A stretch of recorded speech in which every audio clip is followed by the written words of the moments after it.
Every Le Mans winner explained, 1923 to 1969, the Golden Age. Shannard Walker Sport. The very first Le Mans winner was the Shannard Walker Sport, and honestly, calling it a race car is being generous. This French machine was basically a touring car with delusions of grandeur. It averaged just 57 miles per hour for the entire 24 hours. That's slower than most people drive to work today. But here's what made it special. It finished. In 1923, simply completing 24 hours of racing was an achievement. The Shannard Walker had a 3-liter inline-4 engine that produced about 55 horsepower. To put that in perspective, a modern Honda Civic has 3 times more power. The car's biggest advantage wasn't speed, it was reliability. While faster competitors broke down or crashed, the Shannard Walker just kept chugging along like a mechanical tortoise. The drivers, André Lagache and René Léonard, spent most of the race nursing the car around the 10.7-mile circuit, avoiding the faster but more fragile competition. The victory established the fundamental principle of Le Mans that still holds true today. To finish first, you must finish. Bentley 3-liter. Bentley's dominance at Le Mans wasn't just about building great cars, it was about creating a legend. The Bentley Boys were a group of wealthy British gentlemen who raced not for money but for glory, champagne, and the sheer thrill of going fast. Bentley's first Le Mans victory came in 1924 with their 3-liter model, establishing a pattern that would define the brand for decades. Build it heavy, build it strong, and let the other guys worry about being clever. The Bentley 3-liter was powered by a massive 3-liter inline-4 engine that produced around 70 horsepower. What made it special wasn't the power output, it was the engine's incredible durability. Bentley engines were built like bank vaults, with thick cylinder walls and conservative tuning that prioritized longevity over peak performance. The winning strategy was simple but effective. Drive fast enough to win, but not so fast that you break the car. In an era when most race cars were fragile speed machines, this approach was revolutionary. When they returned in 1927, the 3-liter had evolved significantly. The car featured better brakes, improved suspension, and a more powerful version of the famous inline-4 engine. The victory was driven by SCH, Sammy Davis and Dudley Benjafield, 2 legendary Bentley boys who embodied the spirit of 1920s motorsport. Bentley 4.5-liter. The Bentley 4.5-liter was W.O. Bentley's masterpiece, a car that combined the reliability of the 3-liter with significantly more power. The 4.4-liter inline-4 engine produced around 110 horsepower, making it one of the most powerful cars at Le Mans. But power wasn't the 4.5-liter's only advantage. The car featured improved aerodynamics, better weight distribution, and a more sophisticated suspension system. It was the first Bentley designed specifically for racing, rather than adapted from a road car. The victory was dominated by Wolf Barnado and Bernard Rubin, who drove with the aggressive confidence that characterized the Bentley boys. They pushed the car hard from the start, building an early lead and maintaining it through superior reliability. Bentley Speed 6. The Speed 6 victories of 1929 and 1930 represented the peak of Bentley's Le Mans dominance. These cars were powered by massive 6.6-liter inline-6 engines that produced around 180 horsepower, enormous for their era. The 1929 race was perhaps the most dramatic in early Le Mans history. When one of the Bentley team cars crashed spectacularly, the team used the wreckage to create a roadblock that helped their teammate win. It was brilliant, ruthless, and completely within the rules. Typical Bentley boys behavior. The 1930 victory was bittersweet because everyone knew it would be Bentley's last as an independent manufacturer. The Great Depression was beginning to bite, and Bentley's expensive, hand-built approach was becoming unsustainable. Within a year, the company would be sold to Rolls-Royce, ending the era of the Bentley boys and their magnificent green machines. Lraine Dietrich B36. Between Bentley's victories, France struck back with the Lraine Dietrich B36, proving that sophisticated engineering could challenge British brute force. This car was remarkably advanced for its time, featuring a 3.4-liter inline-6 engine with overhead valves and a sophisticated lubrication system. What made the B3-6 special was its attention to aerodynamics, something most manufacturers ignored in the mid-1920s. The car had a sleek, streamlined body that helped it achieve higher top speeds on the long Mulsanne Straight. It was one of the first Le Mans winners to prove that aerodynamics mattered as much as horsepower. The repeat victory in 1926 established Lraine Dietrich as a serious manufacturer and proved that consistent development could be more effective than radical redesigns. The French had learned that Le Mans rewarded evolution, not revolution. Alfa Romeo 8C2300.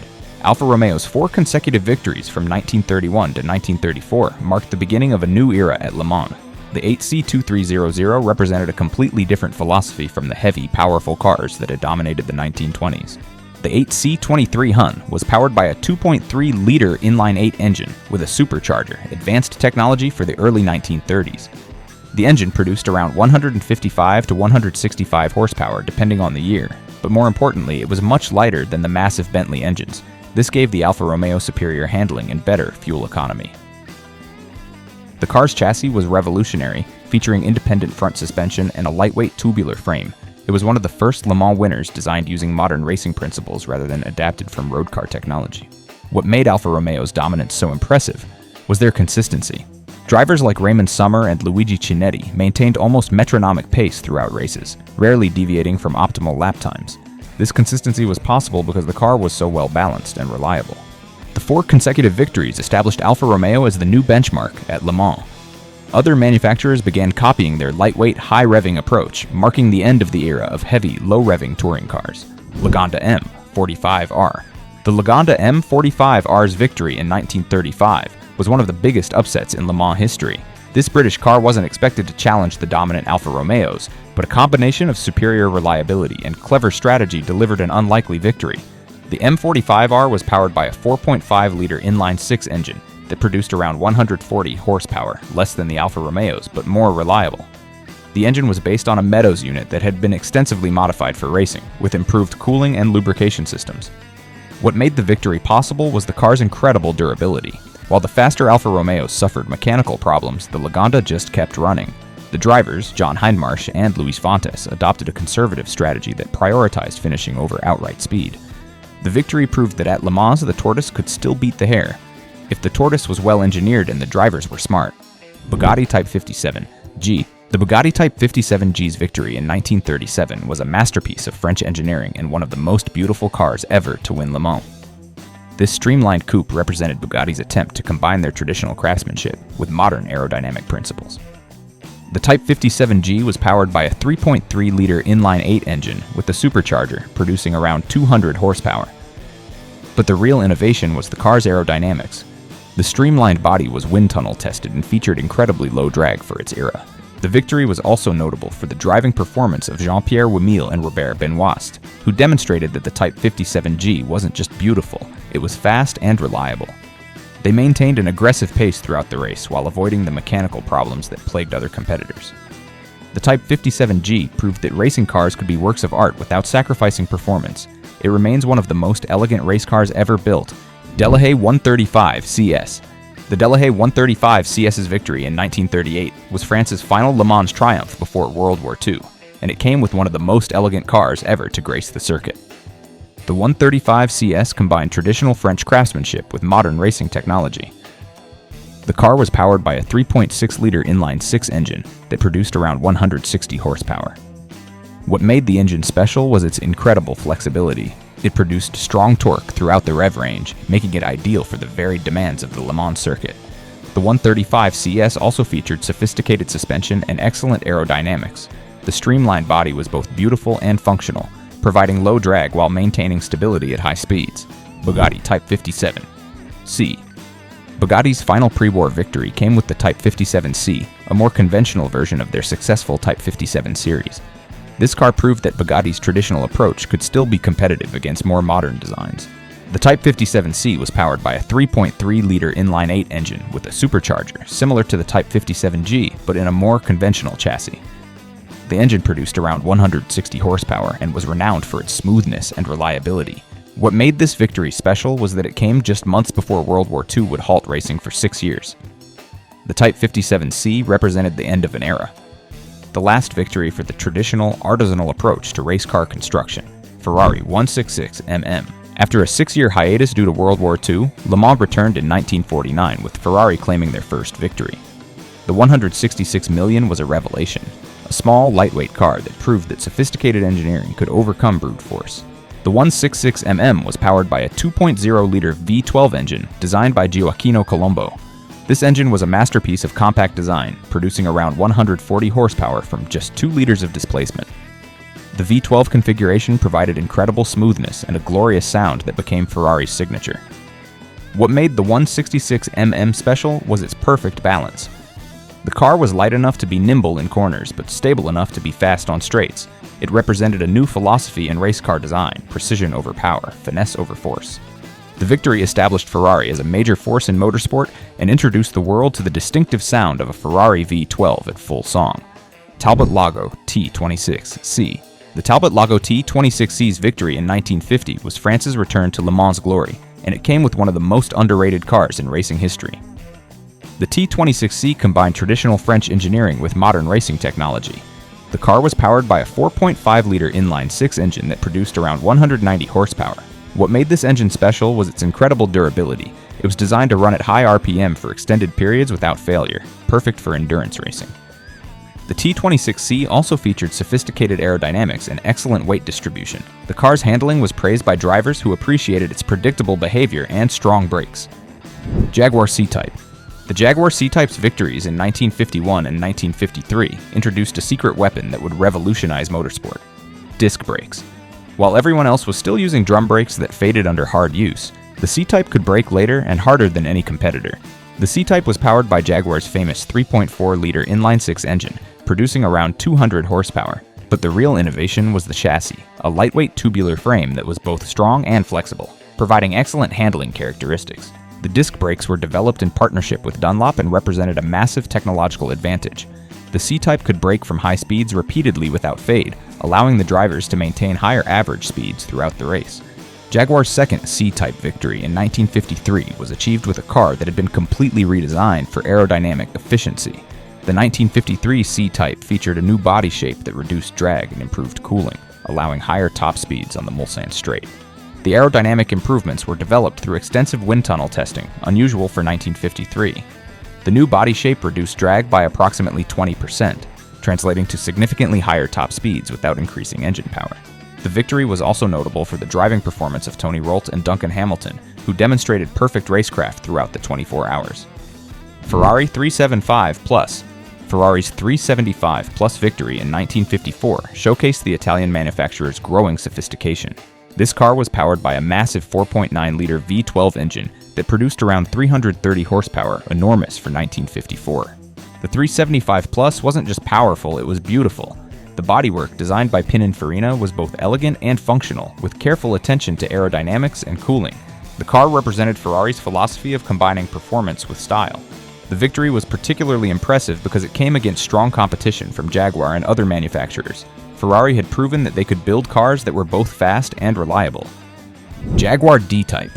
The Jaguar DType's 3 consecutive victories from 1955 to 1957 established it as one of the greatest Le Mans cars ever built. The DType represented a quantum leap in racing technology, being the first Le Mans winner designed using aircraft construction techniques.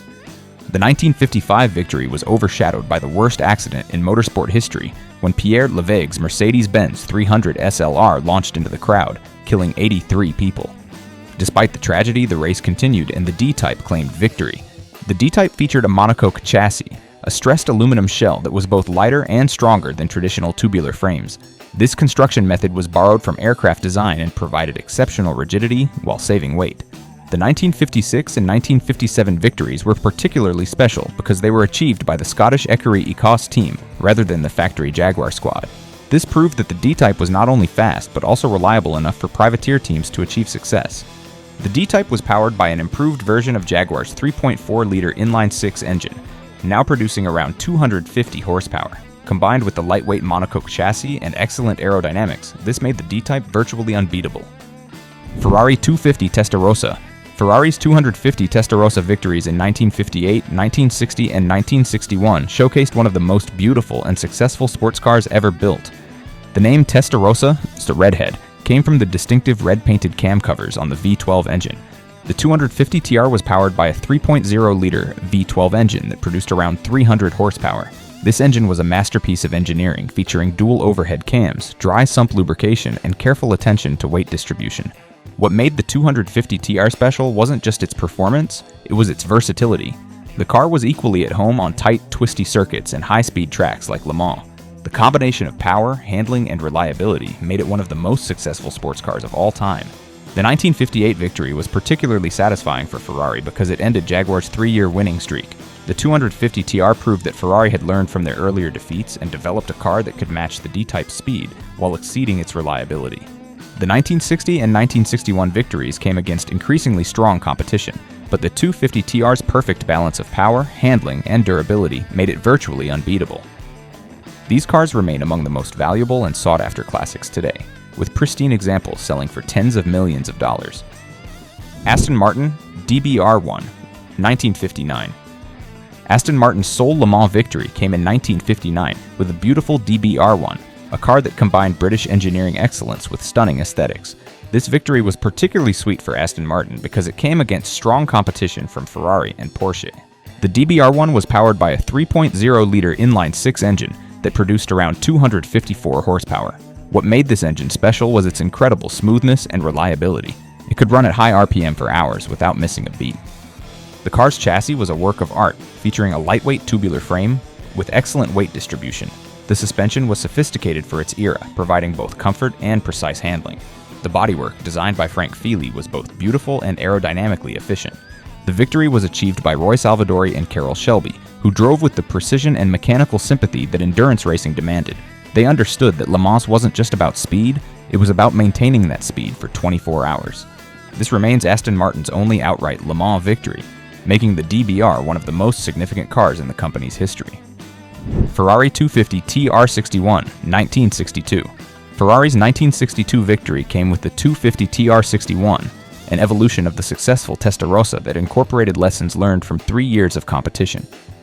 This car represented the peak of Ferrari's sports car development in the early 1960s. The TR61 featured a refined version of the 3-liter V12 engine, now producing around 310 horsepower. More importantly, the engine was more reliable than ever, with improved cooling and lubrication systems that could handle the demands of endurance racing. The chassis was also evolved with better weight distribution and improved aerodynamics. The car's handling was praised by drivers who appreciated its predictable behavior and strong brakes. Ferrari 250p, 1963. The Ferrari 250p's victory in 1963 marked the beginning of Ferrari's P-car dynasty, a series of mid-engine sports cars that would dominate the mid-1960s. The 250p represented a radical departure from Ferrari's traditional front-engine layout. The mid-engine configuration provided better weight distribution and improved handling, making the car more competitive on twisty circuits while maintaining straight-line speed. The 3-liter V12 engine was mounted behind the driver, creating a more balanced and agile car. The 250p's victory proved that Ferrari was willing to embrace new technology when it offered a competitive advantage. This flexibility would serve them well in the coming years as competition intensified. Ferrari 275p, 1964. Ferrari's 1964 victory with the 275p showed how quickly the Italian manufacturer could evolve their designs. The 275p was essentially a refined 250p with improved aerodynamics, better cooling, and a more powerful engine. The 3.3-liter V12 engine produced around 320 horsepower, giving the 275p a significant power advantage over its predecessor. The car's aerodynamics were also improved with a more streamlined body that reduced drag while maintaining downforce. The victory demonstrated Ferrari's engineering excellence and their ability to continuously improve their designs. The 275p was faster, more reliable, and more beautiful than the 250p, a perfect example of automotive evolution. Ferrari 330p2, 1965. Ferrari's 1965 victory with the 330p2 would be their last Le Mans triumph for decades. This car represented the peak of Ferrari's sports car development before the Ford GT40 changed everything. The 330p2 was powered by a 4.0-liter V12 engine that produced around 370 horsepower, enormous for 1965. The engine was a masterpiece of engineering featuring advanced metallurgy and careful attention to reliability. The car's aerodynamics were also highly advanced, with a body shape that had been extensively wind tunnel tested. The 330p2 could achieve speeds over 200 miles per hour on the Mulsanne Straight while maintaining excellent stability. This victory was bittersweet because Ferrari knew that Ford was coming with unlimited resources and a burning desire for revenge. The 330p2 represented the end of an era, the last time a traditional European manufacturer would dominate Le Mans through pure engineering excellence. Ford GT40 era. Ford's 4 consecutive victories from 1966 to 1969 represent one of the most dramatic stories in motorsport history. This wasn't just about racing, it was about national pride, corporate ego, and proving that American engineering could beat the best Europe had to offer. The story began in 1963 when Henry Ford II attempted to buy Ferrari. The deal fell through at the last minute when Enzo Ferrari realized he would lose control of his racing program. Ford felt humiliated and decided to destroy Ferrari at their own game. Ford threw unlimited resources at the problem, hiring the best engineers and drivers money could buy. The result was the GT40, a car so advanced it seemed like science fiction compared to the competition. The GT40's first victory in 1966 was a statement of intent. Ford achieved a 1-2-3 finish, completely dominating the race and crushing Ferrari's dreams. The winning car was powered by a massive 7.0-liter V8 engine that produced around 485 horsepower. But the GT40 wasn't just about brute force. The car featured advanced aerodynamics, sophisticated suspension, and excellent weight distribution. It was a proper racing car designed from the ground up for one purpose: winning Le Mans. Ford's 1967 victory came with the GT40 Mark IV, an even more advanced version of the original design. This car featured improved aerodynamics, better cooling, and a more powerful version of the 7-liter V8 engine. The Mark IV was also safer than its predecessor, with improved crash protection and better visibility for the drivers. Ford had learned from their early mistakes and created a car that was both fast and reliable. Ford's final 2 victories came with GT40s in the iconic Gulf Oil livery, powder blue with orange stripes. These cars were essentially the same as the 1966 winners, but with improved reliability and refined aerodynamics. The 1968 victory was particularly satisfying because it came against strong competition from Porsche, who were beginning to develop their own Le Mans program. The 1969 victory would be Ford's last, as they withdrew from racing to focus on road car development. The GT40's 4 consecutive victories proved that American engineering could compete with the best in the world. More importantly, they established Ford as a serious performance car manufacturer and created one of the most iconic race cars in history. The 1969 Le Mans race marked the end of the golden age of sports car racing. The cars of this era were built by passionate engineers and driven by fearless heroes who understood that racing was about more than just winning, it was about pushing the boundaries of what was possible. As we look back at these magnificent machines, we can see the DNA of every modern sports car. The lessons learned at Le Mans about aerodynamics, materials, engine design, and chassis construction filtered down to road cars and changed the automotive industry forever. But the story doesn't end here. The 1970s would bring new challenges, new technologies, and new heroes to Le Mans. Porsche was about to begin their own dynasty. Group C would push the boundaries of speed and technology, and manufacturers from Japan would prove that innovation could come from anywhere. The golden age may have ended in 1969, but the legend of Le Mans was just beginning. In our next video, we'll explore how the modern era transformed endurance racing and created some of the most spectacular race cars ever built. From the Porsche 917 to the Audi R18 e-tron Quattro, the story of Le Mans was about to enter its most exciting chapter yet. See you in the next video for more exciting stories.